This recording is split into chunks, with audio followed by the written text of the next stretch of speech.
Hello guys, bino channel ngiye kubereka akantu k'ubwenge kuri telefone zanyu. Abantu bajya barana kubaza kuri telefone zabo kagendanye no mu guhamagara, basanga ugiye nko guhamagara umuntu n'urugero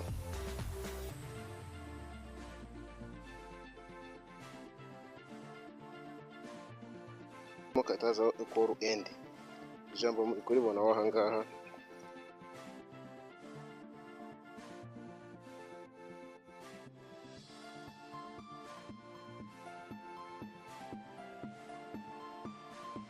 UKO end.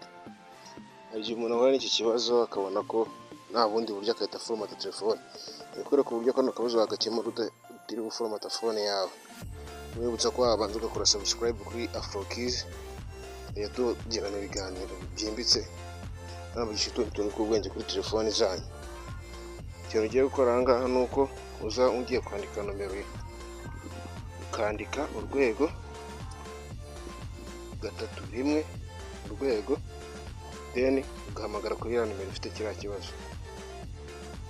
Uri kubona banditse hidden outgoing caller ID service has been disabled.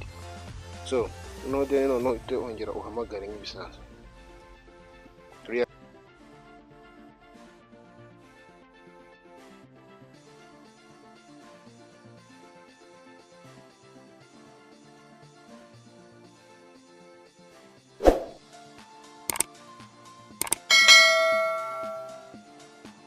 Noneho ikintu wakibaza utishe bijya muri phone ngo turi kubona iyo tugiye kureba nomero amayinite dufite kuri phone yacu, dukanda akanyenyeri 131 urwego,